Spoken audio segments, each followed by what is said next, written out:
आपकी सोच को सलाम करता हूं। ये ऐसा समाज के बीच में मैं पहली बार आया हूं, परंतु प्रेरणा तो आपके समाज से लेनी चाहिए, जो अपने लिए नहीं आने वाले पुरखों के लिए, आप आने वाले विरासत के लिए लड़ाई लड़ रहे हो। पेड़ लगाना आम बात है, पेड़ बचाना खास बात है। यहां पर उपस्थित सभी महानुभाव, या ये कहूं कि समाज के जागरूक साधु जी और सम्मानित सज्जनों, मैं सबसे पहले तो मैं आप सबको सलाम करना चाहता हूं कि हिंदुस्तान में 29 राज्य थे, अब 28 हैं, 8 केंद्र शासित क्षेत्र हैं, 10 बन गए। मतलब पहला उनमें भिन्न भिन्न धर्म, भिन्न भिन्न जाति के लोग रहते हैं, परंतु वहां हिंदुस्तान के हर कोने में जाएं, आपको लड़ाई करते जरूर मिलेंगे। किस बात पर मिलेंगे कि मेरा मौलिक अधिकार है, मेरी संपत्ति का अधिकार है, मेरे बेटे का अधिकार है। परंतु हिंदुस्तान में एक ऐसा समाज भी है जो मौलिक कर्तव्यों के लिए लड़ाई लड़ता है। इसके लिए मैं आपकी सोच को सलाम करता हूं। ये ऐसा समाज के बीच में मैं पहली बार आया हूं जो पर्यावरण के प्रति जागरूक, जिसकी चिंता किसी को नहीं आज के दिन। यदि पेड़ काटना उनके लिए आम बात है, यदि चौराहे पर या कोई रोड पर, गेट पर कोई पेड़ बाधक है तो 1 मिनट में काट देते हैं। परंतु प्रेरणा तो आपके समाज से लेनी चाहिए, जो अपने लिए नहीं आने वाले पुरखों के लिए, आप आने वाले विरासत के लिए लड़ाई लड़ रहे हो। इसलिए बड़े बधाई के पात्र हो। मैं अपना परिचय देता हूं। मेरा नाम कमल सिंह यादव है। बेसिकल मैं रेवाड़ी हरियाणा से हूं। मैं फॉरेस्ट डिपार्टमेंट का रेंज फॉरेस्ट ऑफिसर पिछले 1-1.5 महीने से रिटायर हुआ हूं, और मैं हिंदुस्तान के पूरे वन विभाग का भी राष्ट्रीय अध्यक्ष हूं। मेरा कहने का तात्पर्य है, हिंदुस्तान के हर कोने में गए हैं, हिंदुस्तान के हर कोने में गए हैं, पर हमने एक थीम चला रखी है कि पेड़ लगाना आम बात है, पेड़ लगाना आम बात है, पेड़ बचाना खास बात है। पेड़ बचाना तो आप यहां पेड़ लगाने वाले नहीं हो, पेड़ बचाने वाले खास व्यक्ति हो, पेड़ बचाने वाले खास व्यक्ति हो। ये बात यही कि 2004 में बीएन कृपाल चीफ जस्टिस सुप्रीम कोर्ट के अध्यक्षता में एक आयोग बना था। बीएन कृपाल चीफ जस्टिस सुप्रीम कोर्ट के अध्यक्षता में आयोग बना था। उसका उद्देश्य था कि फॉरेस्ट बचेगा कैसे, फॉरेस्ट बढ़ेगा कैसे, इसको बचाने और बढ़ाने के लिए क्या किया जाए।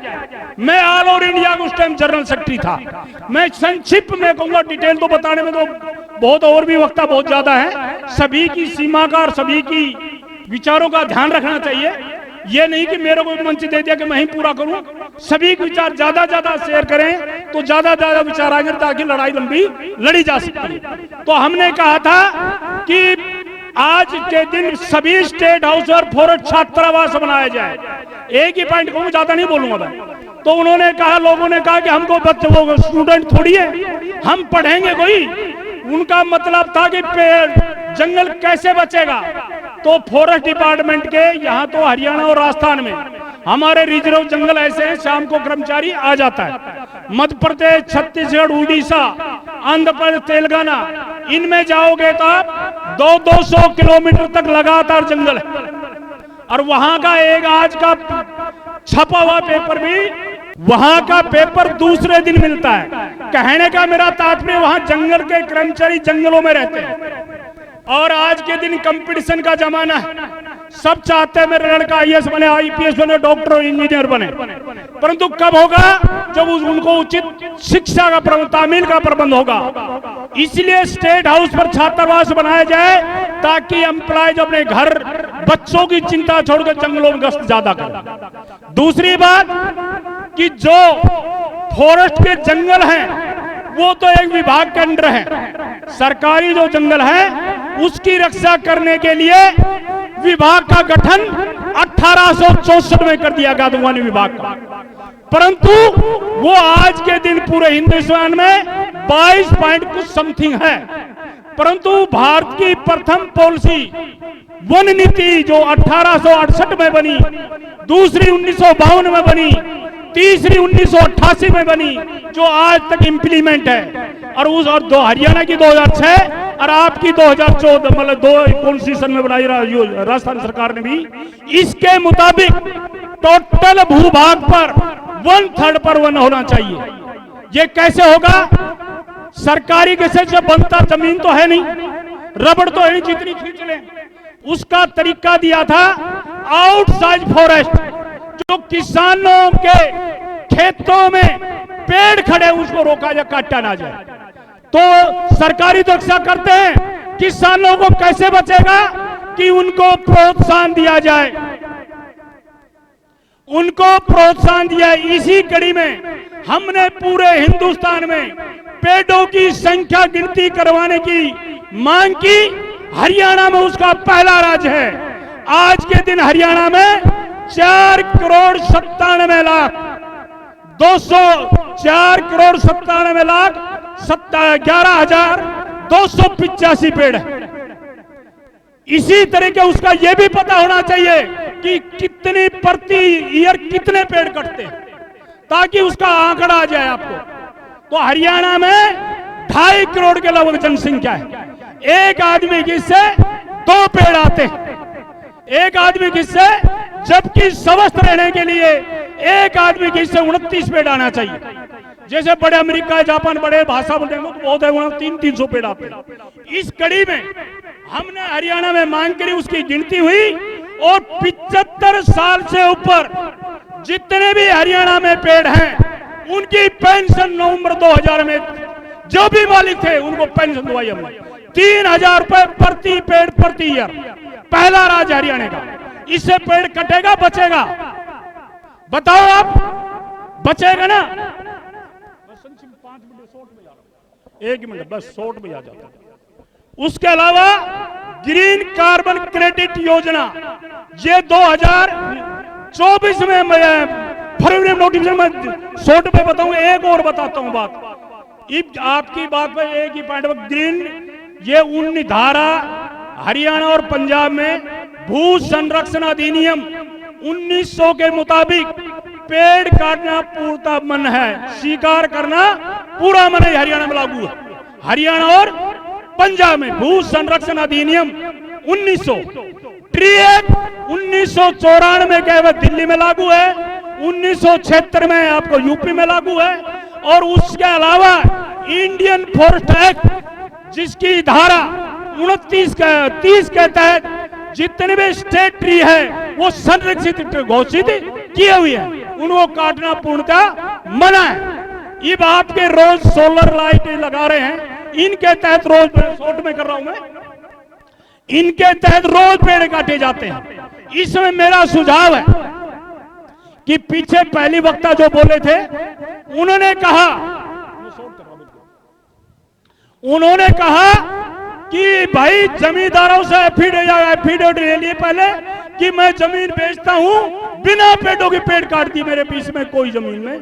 तो भाई उन जो जमीन के जिन ने सोलर लाइट को, सोलर प्लांट का या सोलर एजेंसी वाले को जमीन दी है, उनसे एफिडेविट लो। और जिसका ग्रीन ट्रिब्यूनल जो इसके लिए पूरा हिंदुस्तान में हमने शपथ 2000 में स्थापित कराया था, उसके में ग्रीन ट्रिब्यूनल इसको याचिका डालेंगे।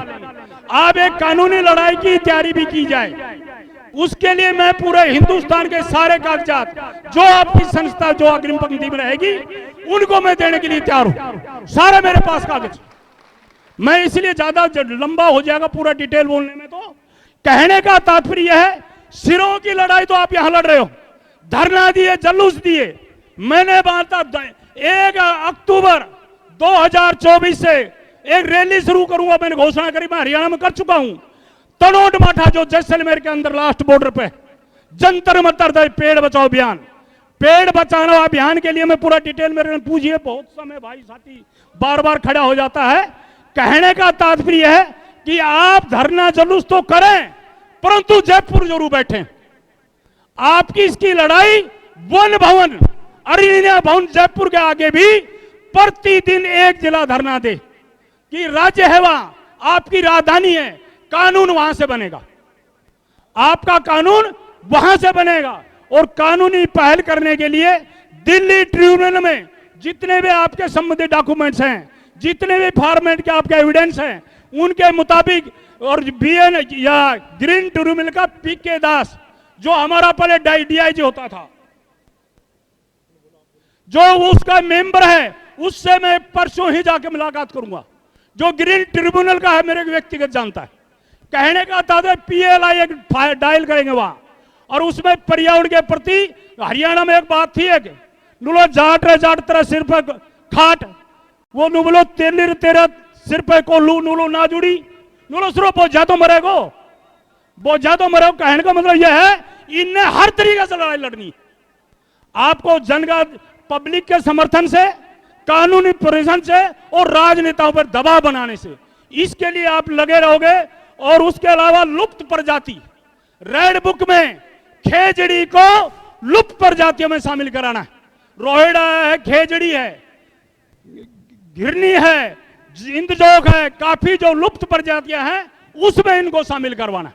रेड बुक होती है, रेड बुक है दिल्ली में, उसमें की लड़ाई लड़ने की भी हम चाह रहे। जो रेड बुक में शामिल होगी तो ये लड़ाई भी आप जीतोगे, ये लड़ाई भी जीतोगे। उसके अलावा तेरा की बता, मैं शॉर्ट में बता रहा हूं, पेंशन की बात है। आर्टिकल 309(8) के तहत हिंदुस्तान में प्रावधान है, बस कर दिया जी, बस 308 के तहत हरियाणा सरकार, जो राज्य सरकार और केंद्र सरकार कानून बना सकती है।